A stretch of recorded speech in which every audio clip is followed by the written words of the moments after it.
Bonjour tout le monde et bienvenue dans cette 18e case de nos guidances de l'Avent.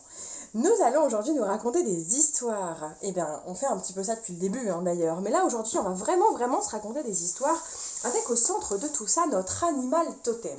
Alors pour trouver votre animal totem, je n'ai pas pris n'importe quel genre de carte aujourd'hui, vous connaissez déjà mes cartes animalières que j'ai déjà utilisées dans une des vidéos. Eh bien aujourd'hui j'ai décidé qu'on allait faire ça autrement. Je suis allée voler un jeu de mes enfants, et après tout n'importe quoi peut être support de guidance et de réflexion après tout. Je suis allée voler un jeu qui est un jeu de memory que vous connaissez peut-être, où les animaux sont par paire et il faut les retrouver. Bon, volontairement, j'ai tout mélangé. Celui-ci est un memory animalier. Donc, il y a des photos de petits animaux derrière tout ça. Donc, ce que je vais faire, c'est que dans ce tas aujourd'hui, je vais aller vous sortir 3 cartes totalement au hasard. Il pourrait y avoir des doublons, puisque c'est un jeu de memory, il y a des doubles. Peut-être que les tas 1 et 2 ou 2 et 3 auront le même animal, on verra bien. On va aller chercher notre animal totem aujourd'hui. Quel est-il? Quel est-il pour toute notre vie ou quel est-il pour la période que nous traversons? En tout cas, quel est notre animal totem pour cette histoire-là et quelle histoire a-t-il à nous raconter en ce moment à notre sujet? Vous allez voir qu'on va volontairement utiliser le schéma narratif très habituel de la situation initiale, de la découverte du défi, du combat en lui-même, des ennemis que l'on affronte, ça on en a déjà un peu parlé hier, et surtout des conséquences que cela a pour nous. Donc voilà, allez, on va aller chercher 3 cartes. Alors je les ai déjà mélangées avant de lancer la vidéo. Oh non, j'en retourne un, c'est pas drôle si je le retourne. On va brasser un petit peu, j'ai mélangé tout ça tout à l'heure. Ça fait 3 fois que je retourne des animaux sans faire exprès, donc je vais pas brasser trop. Allez, on en prend 3. Celui-là, je les mets sur le côté, le temps de ramasser. Je vous les montre après. Et celui-là. Voilà, hop. Je sors tout ça de notre champ de vision, de notre plan de travail, on va dire. De mon parquet de ma chambre, soyons clairs. Je les pousse, je les mets sur les côtés, hop, histoire que ça ne me gêne pas pour la suite. Et on va aller découvrir ensemble quels sont les animaux. Enfin non, ce qu'on va faire, c'est que vous allez choisir à face cachée, en fait. Vous allez choisir à face cachée. Oh, je fais quoi? Face cachée ou pas face cachée? Allez, non, je vous le montre. Je vous le montre et vous choisissez l'animal. Et puis peut-être que vous choisirez selon sa mignonitude, selon ce qu'il vous évoque, selon ce qu'il vous raconte comme histoire. On a quoi là? C'est quoi? C'est un petit blaireau, un petit putois? Je ne sais pas. Je suis pas très douée en animaux. Bienvenue sur Arte. Qu'est-ce que c'est que ce truc? C'est une petite belette, un petit putois. On dirait un petit putois. Bon, ok, ça va peut-être pas parler à tout le monde. C'est pas forcément hyper charmant. Moi, je trouve ça très mignon. Oh non, c'est trop choupi ça. On a un espèce de petit cochon. Voilà, un tout petit cochon. Et là, on a quoi? On a des bébés quelque chose, mais je sais pas ce que c'est. On dirait des bébés renardeaux. Des bébés renards? Attendez, parce que là, à travers la caméra, c'est pas simple, mais... Peut-être des bébés renards ou quelque chose comme ça. Et ben voilà, on va choisir parmi ces 3 animaux, le petit putois, le petit cochon et les bébés renards. Voilà, quel est votre animal totem du jour? Que choisissez-vous aujourd'hui? Et qu'est-ce que ça raconte comme histoire? Alors on est en premier sur un animal un petit peu malheureusement à mauvaise réputation malgré lui, le putois. On pense tout de suite au putois, vous savez, celui qui nous lâche des sales odeurs pour faire fuir les ennemis là. Mais après tout, on est sur un animal plutôt malin et plutôt rusé parce que c'est un, je vais y arriver, un petit rongeur. Le cochon, s'il n'était pas aussi mal vu pour son côté propreté, parce que malheureusement on assimile le cochon à la saleté, c'est un animal très intelligent qui finalement pourrait presque se rapprocher du chien. Et puis le renard, l'espèce de petit renard, mais je suis pas sûre que ce soit des bébés renards, vraiment. Je ne suis pas très au fait des animaux. Des bébés renards, des bébés loups, des bébés... Ça semble c'est des bébés hyènes en fait, j'en sais rien du tout. Bon, faites-vous la vie que vous voulez, ils sont particulièrement mignons en l'occurrence. Voilà, alors je vais vous laisser choisir entre ces 3 animaux et c'est vous qui choisissez votre animal totem aujourd'hui. Et ensuite, on va aller voir quelle histoire ça nous raconte. Vous m'entendez peut-être déjà brasser les cartes. Allez, on commence par les petits blaireaux. Je les mets là en haut à gauche. Ils nous accompagnent pendant ce tirage. On va aller voir l'histoire que ça raconte sur vous, là, en ce moment. Que vivez-vous en ce moment? Quelle est votre histoire? On va aller chercher déjà la situation initiale. Nous allons commencer par le « Il était une fois ». Allez, c'est parti. Au monde du petit blaireau, si ce petit blaireau nous contait une histoire, quelle serait-elle? À votre sujet.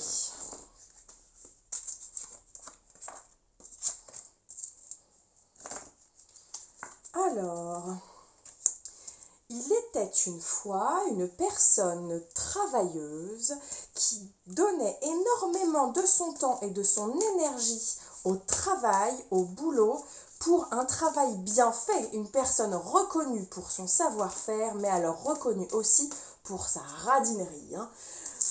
Cette personne-là, reconnue pour sa radinerie, pas uniquement sa radinerie sur son argent, bien qu'elle soit très proche de ses finances, puisqu'elle travaille durement pour les gagner, est aussi un peu avare de son temps, avare de sa personne, voire même avare de compliments. Elle travaillait d'arrache-pied matin et soir.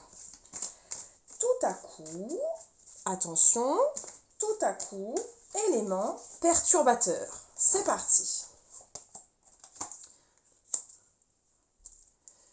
Tout à coup, que s'est-il passé dans la vie de cette personne? Tout à coup, une nouvelle personne fit son entrée dans son cercle professionnel. Il était question de former un apprenti, ou il était question de nouveaux apprentissages aussi. Chez certains, ça parlera aussi d'un travail en équipe. Il fut question de se remettre en cause au sein d'un groupe, au sein de la famille. L'accomplissement était vraiment très proche, mais il était temps de passer le relais aussi. C'est ce que ça peut nous dire, cette histoire-là. Il était temps de passer le relais. De passer le relais à quelqu'un d'autre, de lui enseigner tout ce qu'elle avait appris. On est dans les pentacles, archi pentacles, avec nos amis les petits putois blaireaux noirs et blancs, dont je ne suis pas sûre de l'appellation. Vraiment, on est dans les pentacles.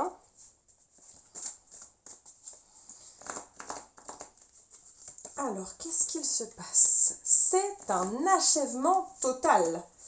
Passer le relais n'est pas chose aisée dans cette situation. J'ai l'impression que ce n'est pas simple et que notre personnage principal, vous, soit dit en passant, vit cela un peu comme un achèvement, comme quelque chose qui se termine. À la fois, il était temps, mais en même temps, cela génère un peu de solitude, un peu d'inquiétude.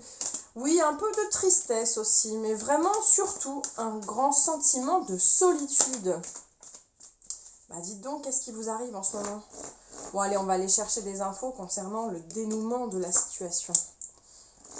Le dénouement de la situation.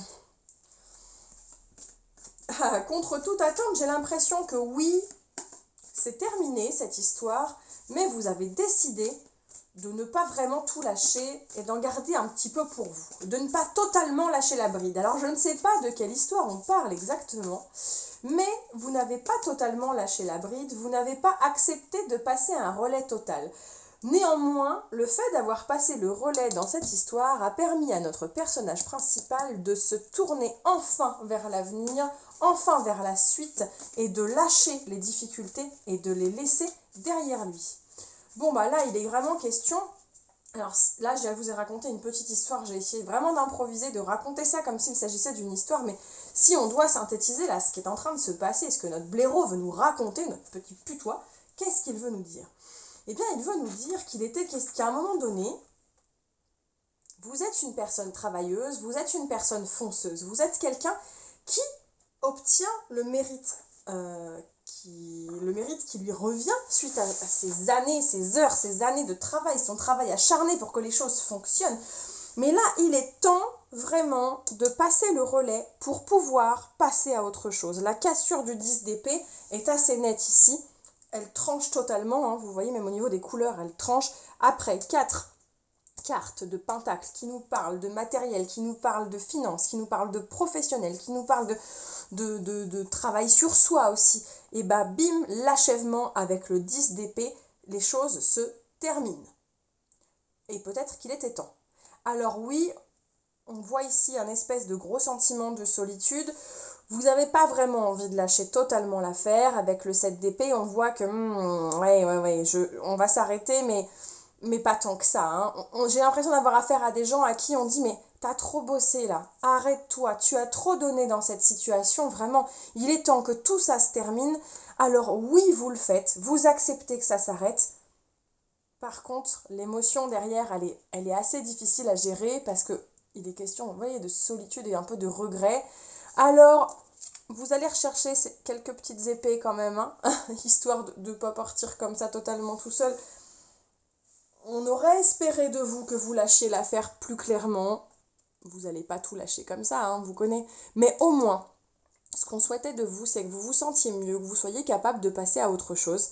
Eh bien, c'est chose faite. J'ai typiquement le cas d'une personne qui quitte un job dans le cadre d'une retraite, dans le cadre d'une fin de carrière, dans le cadre d'une fin de contrat aussi, pour qui on a tout donné, un contrat qui a été long, quelque chose qui s'arrête, un partenariat, voilà. J'ai aussi le cas de personnes qui ont tout donné dans une histoire familiale, qui se sont vraiment... qui ont élevé des enfants et les enfants sont sur le point de partir et là on leur dit ça y est c'est bon, tu as fait tout ce que tu pouvais, laisse-les s'envoler. Alors oui mais c'est pas facile d'arrêter ce job, c'est pas facile de laisser les enfants partir, c'est pas facile, ça crée des sentiments vraiment de solitude, de nostalgie, de regret. Donc quelque part, on le sait que vous n'allez pas totalement lâcher l'affaire, on le sait que vous allez continuer de vous renseigner sur cette entreprise dans laquelle vous étiez, on le sait que, mine de rien, même si vos enfants sont partis, vous allez continuer de garder le lien avec eux, mais le plus gros est accompli et à la fin de cette histoire, vous passez à autre chose et c'est le meilleur pour vous et c'est le meilleur aussi pour ceux qui vous entourent. Voilà. Quelle belle histoire que nous a raconté ce petit blaireau. J'espère qu'elle vous parle, qu'elle fait écho chez vous, qu'elle vous a parlé peut-être de vous, d'une situation que vous vivez avec l'un de vos proches peut-être aussi, puisque rappelez-vous que toutes les énergies sont interchangeables. En tout cas, apparemment, il fallait que pour cette 18e case, vous entendiez cette histoire. Et la morale de cette histoire, c'est que quand il est temps de passer à autre chose, on ne vous en voudra pas vraiment si vous ne lâchez pas totalement, tant que vous allez mieux à la fin. Voilà, je pense, la morale de cette histoire. Allez, merci d'avoir suivi cette 18e case. On passe à la petite histoire suivante. Hop. Alors, pour les personnes qui ont choisi notre petit cochon, c'est ça j'aime bien, c'est que j'ai pas eu 3 animaux, genre j'aurais pu avoir un putois, un cochon et une licorne. Non, dans tous les cas, bon, oui, allez, les petites espèces de petits renardeaux, de petits louveteaux, ils sont mignons sur la fin, mais au moins... il n'y a pas de raison que tout le monde se tourne vers les petits renardeaux. Je le trouve mignon, moi, ce cochon. Il me plaît, hein. J'aurais peut-être voté cochon, moi. Je ne sais pas. Allez, c'est parti. Pour les personnes qui ont choisi ce petit cochon, on va aller se raconter une histoire. Quelle est l'histoire que Babe, on a qu'à l'appeler Babe après tout, puisque Babe est quand même le cochon le plus connu, à ma connaissance, en tout cas. Donc on va aller voir ce que Babe va nous raconter, ce petit cochon célèbre. Qu'a-t-il à nous dire en ce moment? Quelle histoire veut-il nous raconter? Alors on va partir d'une situation initiale, hein, et puis on va dérouler quelques cartes. Que se passe-t-il dans notre histoire? On commence tout ça par Il était une fois. Allez, c'est parti. C'est parti, c'est parti. Oh là là, il était une fois une personne seule, enfermée, qui vivait mal les choses. Vous la voyez, la princesse dans la plus haute de la plus haute tour. Mais cette tour, ce n'est pas n'importe quelle tour, c'est sa tour intérieure, rien qu'à elle. Et puis en face, à côté, devant elle, autour d'elle, des personnes qui attendent patiemment mais avec énormément d'endurance, que les choses aillent mieux. Alors, qu'est-ce qui doit aller mieux? On ne sait pas trop, ce sont des inquiétudes que cette personne elle a en elle. Hein. La tour, elle l'a construite et elle s'est rangée tout en haut de cette tour. Et en tout cas, autour d'elle, on patiente. Ses alliés patientent qu'elle aille mieux et que la suite arrive. Quelle va donc être la suite de ces aventures? Ah, aidée d'un allié fidèle. Un allié fidèle qu'elle a toujours connu, qu'il a toujours fait partie de sa vie, qu'il soit un aïeul ou qu'il soit un enfant plus jeune, qu'il soit quelqu'un de proche. En tout cas, cette personne, notre personnage principal, aidé par ses proches, sa famille peut-être, des gens qui lui font du bien, va enfin sortir de sa tour. C'est la première étape de franchie avant de passer à la suite. C'est ce que nous dit le 3 de bâton qui débarque ici. La première étape est franchie, on sort enfin de cette tour et on se tient prêt à passer à la suite. Alors, voyons voir quelle va donc être la suite des aventures, quelle est l'action qui nous attend, qu'est-ce qui attend ce personnage enfin sorti de sa tour, accompagné par un de ses proches, un membre sans doute de sa famille, hein. Quelqu'un qui est très proche, qui n'a pas le même âge qu'elle d'ailleurs, hein. Eh bien voilà, eh ben j'aime beaucoup ce genre d'énergie, c'est chouette ça. On sort enfin de sa tour, on se tient prêt à la suite et en tout cas, on a fait un très gros travail de guérison. On va franchement mieux. La tempérance sort comme la carte clé de cette jolie histoire. On est vraiment sur quelque chose de beau, de limpide, de brillant, d'apaisant quoi, hein. La tempérance, c'est l'apaisement total. Les choses ont avancé, elles ont évolué, mais attention, on n'est pas sorti de la tour pour aller mener la guerre à qui que ce soit là. Cette personne, elle est sortie de sa tour et elle va mieux. Elle est enfin apte à apprécier les plaisirs, à apprécier l'accomplissement, les choses qui lui arrivent, qu'elle a méritées et qu'elle partage enfin avec ceux qui l'entourent. Et ça, c'est une bonne chose. C'est une bonne chose. Elle est enfin prête à le vivre. Morale de l'histoire. Partager avec son prochain et travailler en équipe est la clé de la réussite.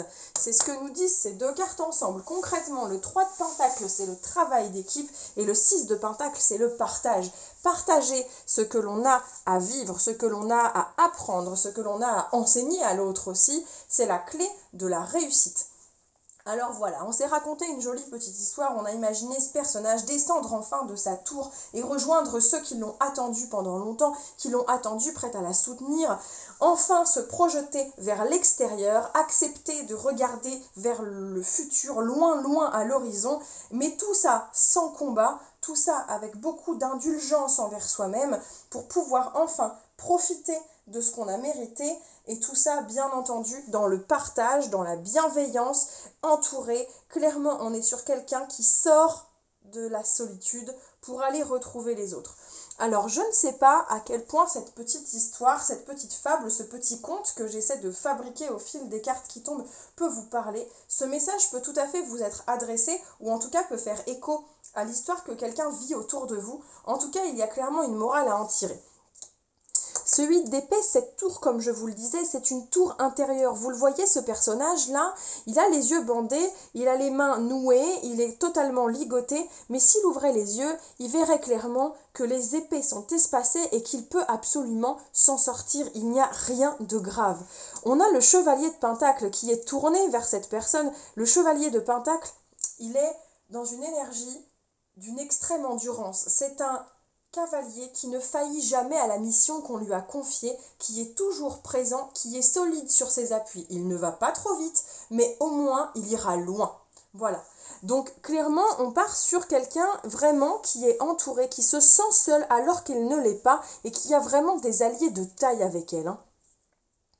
Et puis voilà, il est question là, le 6 de coupe, c'est les échanges entre les différentes générations. On a une enfant et un grand-père ici qui échangent autour de la création de jolis vases de fleurs. Et puis il y a la notion de nostalgie, de renouer avec le passé, de partager entre les générations. Et je pense qu'en s'ouvrant au partage, là, le message il est vraiment là, en s'ouvrant au partage avec les autres, accepter de se tourner vers ceux qui nous ont toujours connus. Le 3 de bâton, c'est la première étape qui s'achève et on se dirige enfin vers la suite. Le personnage, il regarde loin à l'horizon avec les pyramides de la réussite, hein. Les pyramides symbolisent plus ou moins toujours la réussite et l'ascension sociale, l'ascension professionnelle, la réussite au loin. Et les bateaux qui voguent là-bas, on les voit bien, on part vers un nouveau voyage, on se tient prêt. Donc vous voyez, on la voit réellement cette évolution, on sort de la tour et on est prêt à passer à autre chose. Et puis derrière, les conclusions et la morale de l'histoire sont assez claires et simples. On y gagne clairement la tempérance, c'est vraiment l'apaisement et la guérison. Alors, et le 10 de Pentacle, le côté la famille, on le voit, hein, le père, la mère, les enfants, le chien, tout ça dans la série des Pentacles, l'accomplissement professionnel, matériel, se poser enfin dans une maison, acquérir un bien immobilier, se sentir bien au sein de sa famille, tout simplement, hein, pas que dans le matériel, mais s'assumer soi-même et profiter de tout ce que l'on a, de tout ce matériel pour lequel on a travaillé, en profiter avec les siens, avec ses proches. Et puis voilà, morale de l'histoire, travailler en équipe et partager, c'est vraiment la clé. Je crois que cette histoire est extrêmement parlante. Alors si c'est une problématique que vous avez vous en ce moment et que ça vous aide un petit peu à sortir de ça, et ben le conseil que je peux vous donner, c'est ça, ouvrez-vous, hein. Ouvrez-vous à ceux qui vous entourent, même s'ils sont plus jeunes ou plus vieux que vous, même si ça peut vous paraître un peu étrange, ouvrez les yeux, partagez avec eux et vous verrez que vous arriverez à vivre les choses beaucoup plus sereinement. Voilà pour les personnes qui avaient choisi Babe, qui ont choisi d'écouter sa petite histoire et la morale qu'il y a à en tirer. Votre petit animal totem du jour vous a raconté une histoire. J'espère qu'elle vous a plu. On se retrouve demain pour la 19e case de nos quittances de l'Avent. Et d'ici là, on passe à la 3e carte et 3e histoire.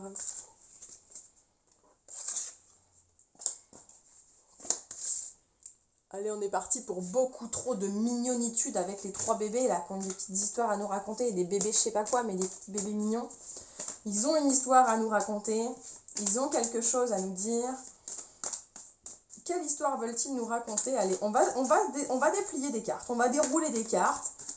On va avoir quand même une situation initiale, vous allez voir un petit déroulé d'histoire et une morale, une conclusion et une morale à la fin.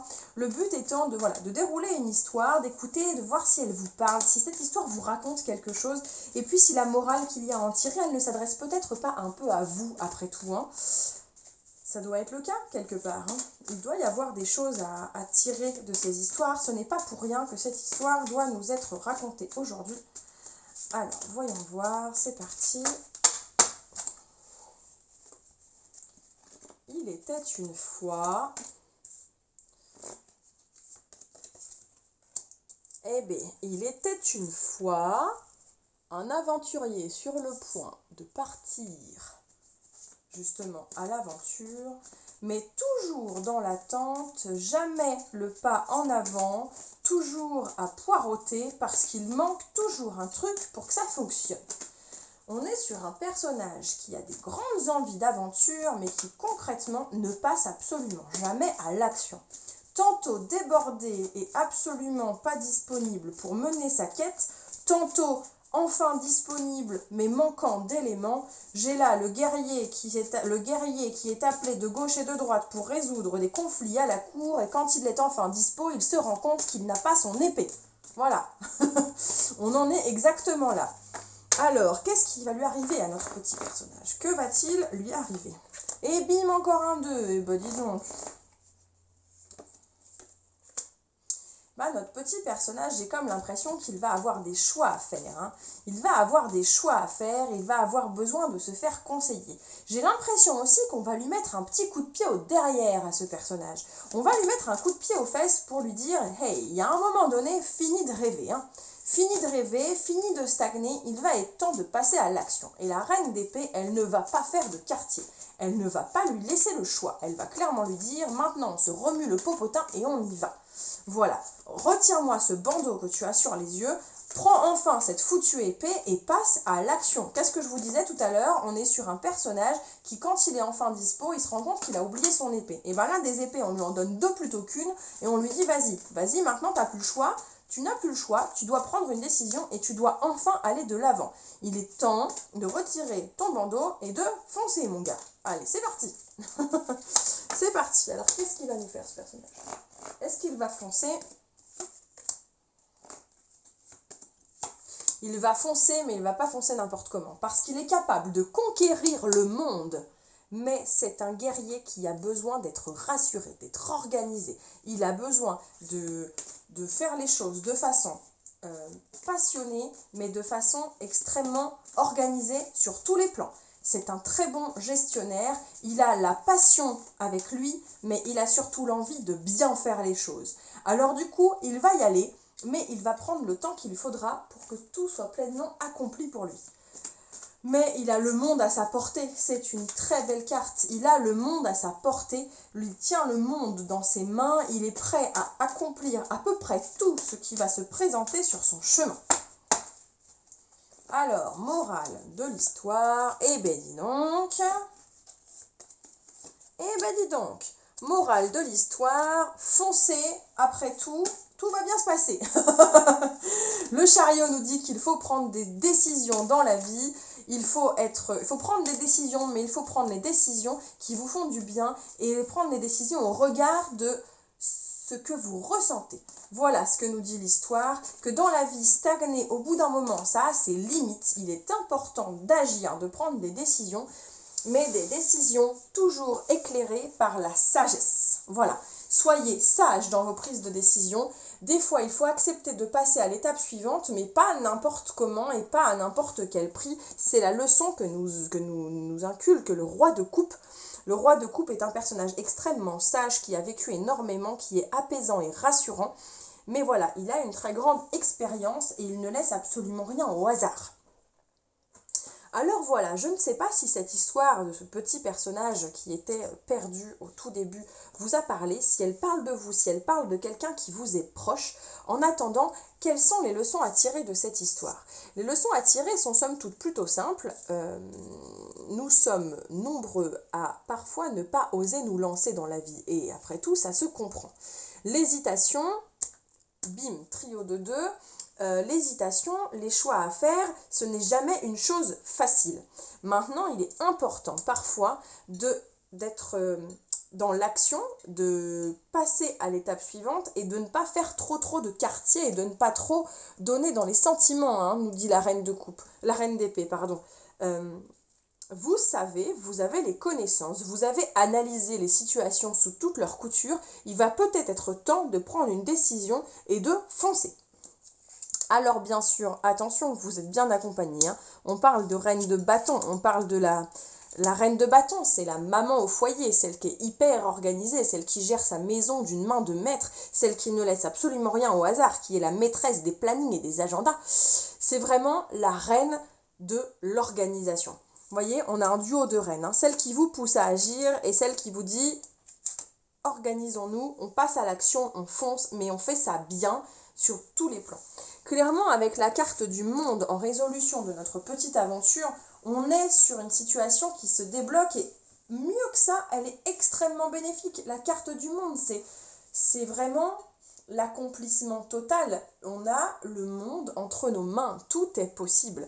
Avec, voilà, comme je vous le disais tout à l'heure, la nécessité de prendre des décisions, d'aller de l'avant, de foncer, nous dit le chariot. Hein. Il faut savoir foncer parfois. Mais attention à ne pas se précipiter, foncez en faisant les choses qui vous font du bien, en faisant les choses pour vous. Voilà la morale de cette histoire. Bon voilà pour ce petit format un petit peu original, j'espère qu'il vous aura plu. On se retrouve demain pour un 19e tirage, pour une 19e case de nos guidances de l'Avent. D'ici là, portez-vous bien, toutes les infos utiles sont en description dans le bas de la vidéo, là juste en dessous. Vous pouvez aller mettre un petit commentaire bien sûr pour me dire ce que vous en avez pensé, pour me dire si une de ces histoires vous a parlé, en tout cas si celle que vous avez choisie vous a parlé. Je suis toujours agréablement surprise de voir que les commentaires sont nombreux et ça me fait très plaisir, ça me fait chaud au cœur. Donc merci d'être toujours là pour ce 18e jour et on se retrouve demain.